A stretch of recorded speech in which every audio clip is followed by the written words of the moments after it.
सबसे बड़ा एक्सपेंडिचर हमारा एम्प्लॉय रिलेटेड है, जिसमें एम्प्लॉई की तनख्वाहें प्लस पेंशन्स ये मिला के 1263 अरब रुपए, तकरीबन 1264 अरब रुपए है। इसमें एक चीज़ मैं आपको बता दूं कि हमने तनख्वाहों में और पेंशन्स में 7% का इजाफा किया है। ये मैंने कल अनाउंस किया था। एक चीज़ जो मैं कल बजट में कहना रह गई थी मुझे, कि हमने 2022 और 2025 की 2022 में हमने 15% एडॉक अलाउंस दी थी और 2025 में हमने 10% एडॉक अलाउंस दी थी। वो हमने बेसिक सैलरी में मर्ज कर दी है। तो इस वजह से 7% से बेसिक में 7% से ज़्यादा का इफेक्ट होगा। फ़र्क ये पड़ेगा कि हमारी जो मिनिमम सैलरी है ग्रेड 1 के नए एम्प्लॉई की, वो हो जाएगी 43,000 रुपीज़।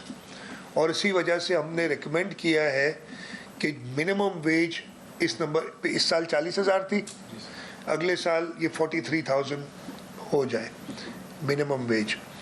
तो ये मैंने कहा मेजर एक्सपेंडिचर ये है। उसके बाद एक बड़ा एक्सपेंडिचर हम करते हैं जो ग्रांट्स हम देते हैं डिफरेंट इदारों को, और हम इदारे बड़ी ग्रांट, सबसे बड़ी ग्रांट तो लोकल गवर्नमेंट को जाती है। वो कितनी अमाउंट इस साल 155 अरब रुपए। हम सुनते हैं वो एक बात होती है कि जी वो ओजीटी तो था ही, उनका जो था 0.66% लियो मिलता है, वो 56 अरब रुपए है। अगर सिर्फ उतने चाहिए लोकल गवर्नमेंट, हम नहीं चाहते वो, लेकिन कुछ लोगों की डिमांड थी वो दे दिया करे बस। वो 56 अरब रुपए तो बजट है, अगर आ जाए पूरे 155 अरब रुपए हम लोकल गवर्नमेंट्स को देते हैं। तकरीबन 48 अरब रुपए हमने ग्रांट्स रखी हैं यूनिवर्सिटीज़ के लिए। ये जो बड़ी ग्रांट्स मैं बता रहा हूँ। उसके अलावा SIUT को 26.25 बिलियन, PPHI को 24.8 billion, Pir Abdul Qadir Shah Jilani institute of medical sciences को 14.38 बिलियन, NICVD को 12 अरब, SICVD को 14 अरब। इंडस हॉस्पिटल हम बहुत प्रेशर में थे, लेकिन हमने उनकी ग्रांट घटाई नहीं। वो ज़्यादा मांग रहे थे, वो 2 अरब और मांग रहे थे। हमने पिछले साल 8 अरब रखी थी, हमने उन्हें बताया है, तो वो अभी हमसे इतने खुश नहीं है, लेकिन हमने फिर भी मेंटेन की है वो 8 अरब में। Sindh institute of child health 7.19 billion उसकी है। जो एम्बुलेंसेज हम चला रहे हैं 5.22 बिलियन उनकी है। शहीद Benazir Bhutto accident emergency trauma centre 4 अरब उनकी है। चाइल्ड लाइफ फाउंडेशन के साथ जो हम बहुत ही बेहतरीन काम कर रहे हैं, जिसको इंटरनेशनल रिकग्निशन मिली है, 3.5 अरब रुपए उनके हैं। और इस तरीके से और भी पेशेंट एड फाउंडेशन के साथ जो हम काम कर रहे हैं जिना अस्पताल में 2.12 बिलियन उनके हैं। सिंध एजुकेशन फाउंडेशन को 16.51 अरब रुपए की ग्रांट है, और बाकी कई छोटी ग्रांट्स हैं। तो ये दूसरा मेजर जो एक्सपेंडिचर हमारा आता है वो इन ग्रांट्स का आता है। वो तकरीबन कितना था, 600 समथिंग था, 686 अरब रुपए। मैं फाइनेंस सेक्रेटरी जी, उनको पता नहीं कैसे हर नंबर याद रहता है हमेशा तारीखें भी याद रहती। मैं कहता हूँ ये कौन सी तक बात है, वो कह देते पता नहीं, फिर सही होता है गलत होता है, मैं मान लेता हूँ ठीक है जी, 686 अरब सही कह रहे हैं। ये है जिसमें जैसे मैंने बताया बड़ी ग्रांट जो है वो ग्रांट टू लोकल काउंसिल्स है। उसके अलावा इंटरेस्ट पेमेंट्स जो हर हाल में हमने करनी है वो 54.25 बिलियन है। और फिर बाकी सारे हमने बहुत घटाए हैं। फॉर एग्जांपल मैं आपको थोड़े से नंबर देता हूँ। हमारा revise expenditure repair and maintenance पे इस साल था 61.87 बिलियन, वो घटा के 36 बिलियन हमने किया है। पैसे ऐसे ही तो आप बचाएंगे। फिजिकल एसेट्स पे इस साल 40 अरब रुपए खर्च हुए थे, अगले साल हम 29.73 बिलियन बजट कर रहे हैं। तो इस तरीके से हमने कोशिश की है कि अपने नॉन डेवलपमेंट एक्सपेंडिचर को कम से कम करें। इससे ज़्यादा कम नहीं हो सक रहे थे। मसला है कि उसके बाद हुकूमत का निज़ाम चलना बंद हो जाता। दूसरी अहम एक्सपेंडिचर होती है जो करंट कैपिटल या कैपिटल एक्सपेंडिचर हम कहते हैं, उसमें क्या होता है, उसमें सबसे बड़ा पोर्शन होता है जो हम पब्लिक प्राइवेट पार्टनरशिप के प्रोजेक्ट्स को सपोर्ट करने के लिए एक वायबिलिटी गैप फंड बनाते हैं अगले साल। और मैं अभी थोड़ी देर में आपको उसकी डिटेल दूंगा कि हम बहुत ज़्यादा फोकस कर रहे हैं। हम देख रहे हैं कि हमारे पास शायद कि यकीनन वो पैसे अवेलेबल नहीं है अपने एडीपी के लिए, तो हमने आउट ऑफ द बॉक्स सोचना है। हमने अच्छे प्रोजेक्ट्स कंसीव करने हैं, वो प्रोजेक्ट्स जिसमें प्राइवेट सेक्टर इंटरेस्टेड हो और प्राइवेट सेक्टर के साथ मिलकर करने हैं। तो उसके लिए हमें वायबिलिटी गैप फंड 101 अरब रुपए का रखना हमने रखा है अगले साल के लिए। जो लोन्स की रीपेमेंट है जो अगेन एक ज़रूरी होती है, वो 47 बिलियन रखा है।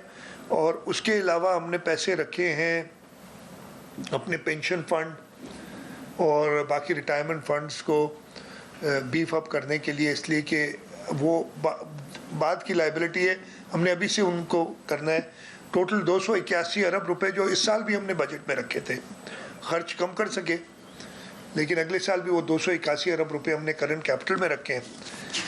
ये सब चीज़ें करने के बाद ऑब्वियसली हिट पड़ी है हमारे डेवलपमेंट को, और मैं हिट की भी बता रहा हूँ और इसका फिर हमने जो अल्टरनेट तरीके जैसे मैंने अभी बताया उनके बारे में भी बताऊँगा। इस वजह से हमारा अगले साल का ईडीपी 720 अरब रुपए का हो जाता है, 1018 से कम होके। जो हमने 1018 लास्ट का वो घट के 720 हो गया। ये जो लोन्स की रीपेमेंट है जो अगेन एक ज़रूरी होती है, वो 47 बिलियन रखा है। और उसके अलावा हमने पैसे रखे हैं अपने पेंशन फंड और बाकी रिटायरमेंट फंड्स को बीफ अप करने के लिए, इसलिए कि वो बाद की लाइबिलिटी है, हमने अभी से उनको करना है। टोटल 281 अरब रुपए जो इस साल भी हमने बजट में रखे थे, खर्च कम कर सके, लेकिन अगले साल भी वो 281 अरब रुपए हमने करंट कैपिटल में रखे हैं। ये सब चीज़ें करने के बाद ऑब्वियसली हिट पड़ी है हमारे डेवलपमेंट को, और मैं हिट की भी बता रहा हूँ और इसका फिर हमने जो अल्टरनेट तरीके जैसे मैंने अभी बताया उनके बारे में भी बताऊँगा। इस वजह से हमारा अगले साल का ईडीपी 720 अरब रुपए का हो जाता है, 1018 से कम होके। जो हमने 1018 लास्ट ईयर किया था वो घट के 720 हो गया। इसमें आप ये 260 अगर हमारे पास अवेलेबल हो तो वो ऐड कर दे तो हम उसी नंबर पे आ जाएंगे तकरीबन जो इस साल था। अब 720 अरब में, और इसकी घटने की और भी वजूहत हैं। एक तो हमारा जो प्रोविंशियल कंट्रीब्यूशन है टुवर्ड्स एडीपी, पिछले साल वो 575 अरब था, राइट जी सर, और इस साल वो घट के 400 अरब रह गए। पैसे कम है हमारे पास, हम ये बोरो कर रहे हैं उन सब चीज़ों के बावजूद। तो 225 अरब रुपए कितने हो गए, 175 अरब रुपये, मेरे यहाँ 175 अरब रुपये तो इधर हमने काटने पड़े हमें। उसके अलावा जो पिछले साल गुजरा है उसमें जो फॉरेन प्रोजेक्ट असिस्टेंस थी, जो हमें world bank, Asian bank, European investment bank, Islamic development bank और बाकी इदारों से हमने लोन्स लिए थे, वो तकरीबन 400 अरब थे। इस साल 256 अरब रुपए, 366 थे, 366 थे, लेकिन 400 के करीब हम ले सके।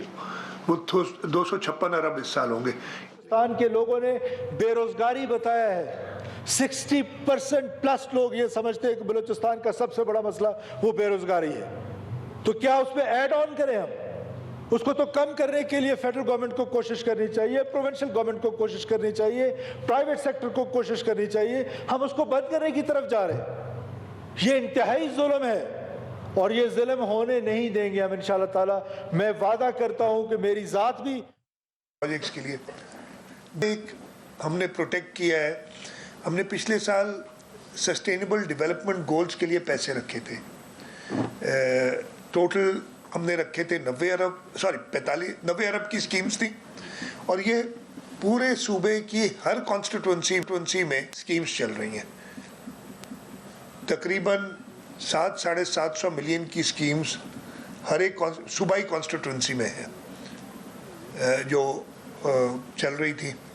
हमने इनकी फंडिंग ऐसे रखी थी कि 50% 2025-26 में और 50% हम रखेंगे 2026-27 में। तो जो 45 अरब रुपए थे उनमें से तकरीबन 31 अरब रुपए तो इस साल खर्च हुए, तो 14 अरब पिछले साल का यानी 2025-26 का बैलेंस और 45 अरब अगले साल के, ये तकरीबन 60 अरब रुपए और 59 या 60 बनते हैं। ये भी हमने डालने अराल में उन स्कीम्स को जो पूरे सूबे में चल रही उनको रोक नहीं सकते।